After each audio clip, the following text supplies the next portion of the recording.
بسم اللہ الرحمن الرحیم۔ بزرگان محترم، میرے عزیز دوستوں اور میرے معزز ویورز،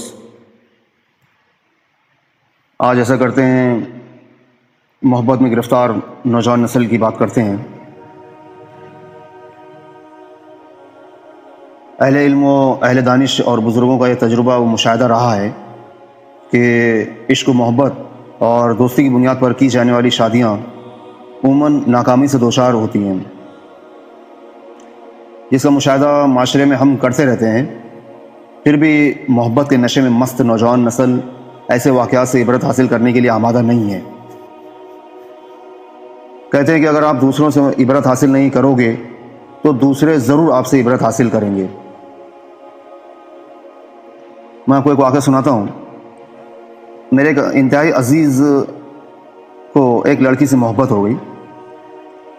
دن رات فون پر لمبی لمبی گفتگو اور صبح شام محبوبہ کی گلی کے چکر لگاتا۔ جب بھی ملاقات ہوتی اسی حسینہ کے بارے میں گفتگو کرتے ہوئے پاتا۔ ہر وقت خیالوں کی دنیا میں مست رہتا۔ خیر، وقت گزرتا گیا اور بات لیلا مجنوں کے گھر والوں تک جا پہنچی۔ جب دونوں جانب بھڑکتی آگ کو دیکھا تو مزاحمت کے بجائے شادی کی تیاریاں شروع کر دی گئیں۔ اب مجھے بھی تقریب میں مدعو کیا گیا۔ شادی کی رسم خوب دھوم دھام سے ہوئی۔ پریمی جوڑے کے درمیان ہونے والی گفتگو اور انداز کو دیکھ کر تقریب میں آئے مہمان نہ صرف رش کر رہے تھے بلکہ ان کے لیے اچھے فیوچر اور خوشحالی کی دعائیں مانگ رہے تھے۔ ان کے اچھے فیوچر اور خوشحالی کی دعائیں مانگ رہے تھے۔ شادی کے چند مہینے بعد اچانک اس عزیز سے میری ملاقات ہوئی اور بھابھی کے بارے میں پوچھا تو اس کے لہجے میں وہ چاشنی اور آنکھوں میں وہ چمک نہیں تھی، بلکہ میری بات سنتے ہی ڈپریسڈ ہو گیا۔ کافی ٹال مٹول کے بعد موصوف نے بتایا کہ لیلا ناراض ہو کر میکے چلی گئی ہے۔ اس بات پر مجھے بہت حیرانی ہوئی، مگر موقع کی مناسبت کو دیکھتے ہوئے میں نے اسے تسلی دی اور گھر کی راہ لی۔ میں گھر چلا گیا۔ چند دن بعد معلوم ہوا کہ لیلا کے گھر والوں کی جانب سے پریشر اور عدالتی احکامات کے باعث مجنوں نے طلاق کے پیپر پر سائن کر دیے، اور یوں صرف 7 مہینے گزرنے کے بعد ایک پیار کی کہانی مکمل ہو گئی۔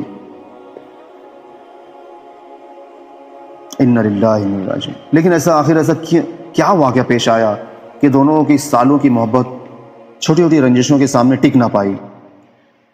کافی غور و فکر اور تحقیق کرنے کے بعد اس گتھی کو سلجھانے میں مدد ملی مجھے۔ اس بات میں کوئی شک نہیں کہ محبت ایک فطری عمل ہے اور ہمارے دین اسلام سے محبت کا گہرا رشتہ ہے۔ اخوت، رواداری اور ایثار قربانیاں محبت کے اہم جزو ہیں، لیکن دور حاضر میں پیار یا محبت جیسے پاکیزہ رشتے میں بہت جلد دراڑیں پڑ جاتی ہیں۔ پیار کرنے والوں اور ایک دوسرے پر اپنی جان نچھاور کرنے والوں کی شادیوں کی تعداد میں روز بروز اضافہ ہو رہا ہے۔ شادی کے بعد کی بحث سے پہلے اگر محبت کا جائزہ لیں تو اس میں جو اخوت، رواداری اور ایثار قربانیوں کے بجائے کیا ہوتا ہے، اس میں کیا چلتا ہے، فلمی ڈائلاگز اور گفٹس، تحفے تحائف کا زیادہ عمل دخل ہوتا ہے۔ دونوں پریمی یہ سمجھتے ہیں کہ شادی کے بعد زندگی کسی ڈرامے یا ہندی فلم کے کردار کی طرح ہنسی خوشی گزر جائے گی۔ ایک دم زندگی کو ہندی فلم سمجھ لیا گیا نوجوانوں نے، لیکن حقیقت اس کے بالکل الٹ ہوتی ہے۔ حقیقت اس کے بالکل برعکس ہوتی ہے، الٹ۔ چند دنوں میں پروان چڑھنے والی محبت کے ریزلٹس کا اندازہ آپ میرے ویورز اس بات سے لگا سکتے ہیں کہ ہمارے پڑوسی ملک کے ایک ڈسٹرکٹ کی ایک ضلع کی 31 فیملیز اور سول عدالتوں نے گزشتہ سال کے پہلے 5 مہینے یعنی 1 جنوری سے 31 مئی تک مجموعی طور پر 1794 خواتین کے حق میں طلاق کی ڈگریاں جاری کیں۔ طلاق حاصل کرنے والی خواتین میں پسند کی شادیاں کرنے والی خواتین کی اکثریت ہے۔ ان کی شادیاں 4 مہینے سے 1 سال میں ہی ناکام ہو گئیں. 4 مہینے سے 1 سال میں ہی ناکام ہو گئی، جبکہ اس عرصے میں مجموعی طور پر 2693 خواتین نے طلاق، حق مہر، نان نفقہ خرچہ، سامان جہیز کی واپسی، بچوں کی حوالگی کے مقدمات درج کرائے.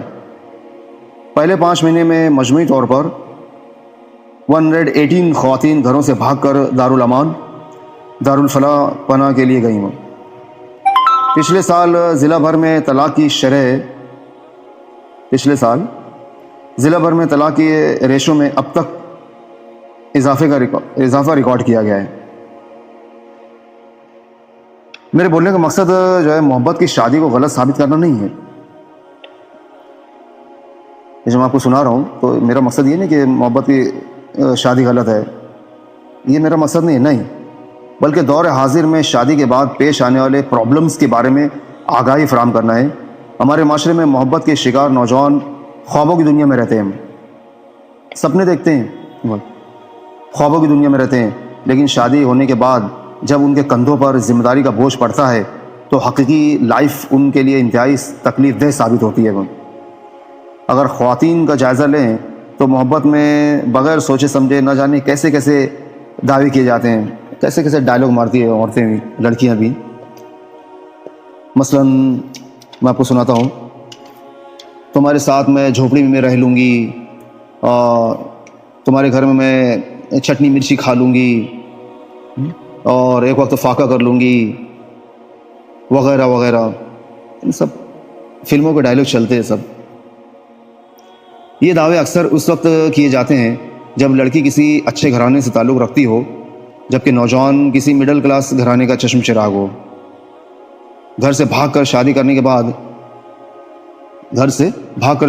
بعد چاند تارے توڑنے کے دعوے کرنے والوں کو صرف دن میں تارے نظر آتے ہیں. جو ڈائلاگ مارتے ہیں نا، اور ڈائلاگ مار کے پھر بھاگ کے شادی کرتے ہیں کہ ہم جان میں تمہارے لیے چاند تارے توڑ کر لے آؤں گا آسمان سے، تو پھر وہ نوجوان کو دن میں تارے نظر آتے ہیں، اور چند دن بعد ہی دونوں کا ایک ساتھ رہنا محال مشکل ہو جاتا ہے، کیونکہ لڑکی کی ضروریات کو پورا کرنا اس مڈل کلاس مجنوں کے بس میں نہیں ہوتا، اور بات طلاق تک جا پہنچتی ہے. اور یوں لڑکی کی باقی بچی زندگی تنگدستی اور قسم پرسی کی حالت میں گزر جاتی ہے. شادی میں ناکامی کی ایک اور وجہ محبت کے شروع میں دونوں پریمی خود کو بے عیب سمجھتے ہیں اور ایک دوسرے کی کمزوریوں اور خامیوں کو نظر انداز کر دیتے ہیں، لیکن شادی کے بعد قوت برداشت نہ ہونے کے باعث نفرتیں جنم لینا شروع کر دیتی ہیں.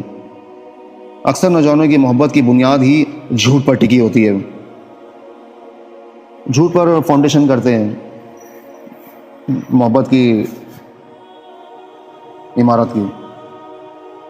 اور وہ کہتے ہیں نا ہمارے بڑے، جھوٹ چلتا نہیں، جھوٹ کو پاؤں نہیں ہوتے. شادی کی خاطر اپنی حیثیت سے بڑھ کر بلند بانگ دعوے کیے جاتے ہیں، بڑے بڑے دعوے کرتے ہیں. مثلا میں آپ کو مثال دیتا ہوں کہ بھئی بطور سیلس مین کام کرنے والا، سیلس مین ہے نوجوان، تو بطور سیلس مین کام کرنے والا نوجوان جو خود کو کسی بڑی کمپنی کا مینیجر بتاتا ہے، وہ اب لڑکی کے گھر والے بھی ہنسی خوشی بیاہ کر دیتے ہیں، لیکن کچھ عرصے بعد بہت ہی بھیانک رزلٹ سامنے آتے ہیں. مشکلات یہاں ختم نہیں ہوتی بلکہ شروع ہوتی ہیں. مسلم معاشرے میں طلاق یافتہ خواتین کو اچھی نظر سے نہیں دیکھا جاتا، بلکہ زیادہ تر کیسز میں تو عورت ہی کو ذمہ دار ٹھہرایا جاتا ہے. طلاق کے بعد نسبتاً مرد کے بجائے عورت کو دوسری شادی کے لیے کافی دشواریوں کا سامنا کرنا پڑتا ہے. تو اس ساری بحث کا مقصد، میرے معزز ویورز، اس ساری بحث آرگومنٹس اور ڈسکشن کا مقصد جو میرا یہ ہے، نوجوان نسل کو یہ باور کروانا ہے کہ خیالی دنیا سے نکل کر حقیقت کو اپنائیں. یہ کوئی ہندی فلم نہیں چل رہی ہے. خیالی دنیا سے نکل کر حقیقت کو اپنائیں، افو درگزر سے کام لیں، ایک دوسرے کو معاف کریں، بیوی شوہر کو معاف کرے، شوہر بیوی کو معاف کریں، اور بلند بانگ دعووں سے پرہیز کریں. لمبے چوڑے دعوے نہیں کرنا ہے. میں یہ کر دوں گا آپ کے لیے، میں وہ کر دوں گا۔ رشتوں میں انا کو آڑے نہ آنے دیں، رشتوں میں انا کو، ایگو کو آڑے آنے نہ دیں۔ خاص طور پر محبت کے رشتے کو مضبوط کرنے کی کوشش کریں۔ بھئی لو میرج کی ہے نا تو پھر اس کو موت تک نبھائیں، پھر آخری دم تک نبھائیں پھر اس کو۔ خاص طور پر محبت کے رشتے کو مضبوط کرنے کی کوشش کریں اور ایک دوسرے کی چھوٹی چھوٹی باتوں کو نظر انداز کریں، معاف کر دیں۔ شوہر بیوی کو معاف کر دے، بیوی شوہر کو معاف کر دیں۔ اور سب سے اہم بات، والدین کی پسند کو ترجیح دیں۔ کسی پسند کو، والدین کی پسند کو ترجیح دیں اور ان کے مشورے کو نظر انداز نہ کریں۔ اللہ پاک ہماری نوجوان نسل کو عقل سلیم و فہم سلیم عطا فرمائے کہ یہ بالکل ہی جو ہے پیار میں اور محبت میں اندھے نہ ہو جائیں اور اعتدال کی راہ سے بھٹک نہ جائیں۔ دیکھیے بیلنس بہت ضروری ہے، ہر چیز میں بیلنس بہت ضروری ہے، کیونکہ ہمارے اسلام کا تعلق جو بیلنس سے بہت گہرا ہے۔ قرآن کریم میں اللہ پاک فرماتا ہے نا کہ ہم نے آپ کی نبی جی، ہم نے آپ کی امت کو امت وسط بنایا ہے۔ ہم جو ہے امت محمدیہ جو ہے یہ بیلنسڈ امت ہے۔ تو اسلام ہمیں ہر چیز میں جو ہے افراط و تفریط سے منع کرتا ہے۔ کسی بھی کام میں، کسی بھی فیلڈ میں، کسی بھی چیز میں ہم افراط سے بھی پرہیز کریں اور تفریط سے بھی پرہیز کریں، ہر کام کو بیلنس میں رکھیں۔ وہ اسی لیے اللہ پاک نے ہمیں جو ہے امت وسط کا نام دیا ہے، امت محمدیہ کو امت وسط کا نام دیا ہے۔ تو اللہ پاک ہمیں عقل سلیم و فہم سلیم عطا فرمائے اور دین کی صحیح سمجھ عطا فرمائے، تاکہ ہماری زندگی جو خوشگوار بن جائے اور ہمیں وہ اعمال کرنے کی توفیق عطا فرمائے کہ ہمارا اللہ ہم سے خوش ہو جائے، ہمارا اللہ ہم سے خوش ہو جائے۔ کیونکہ ہماری زندگی کا جو ٹارگیٹ ہے وہ یہی ہے کہ ہمارا اللہ ہم سے راضی ہو جائے، ہمارا اللہ ہم سے راضی ہو جائے، ہمارا اللہ ہم سے راضی ہو جائے۔ اگر آپ کو ویڈیو پسند آئی تو ضرور لائک کیجیے اور چینل کو سبسکرائب کیجیے اور اسے اپنے فرینڈس میں، خصوصاً نوجوان فرینڈس میں شیئر کیجیے تاکہ اویئرنیس بڑھے۔ اگر آپ کے ایک شیئر سے کسی کی لائف بن جائے تو یہ آپ کی نجات کے لیے کافی ہے۔ اللہ پاک میرے ویورز کو بہترین جزائے خیر عطا فرمائے۔ وآخر دعوانا الحمد للہ رب العالمین۔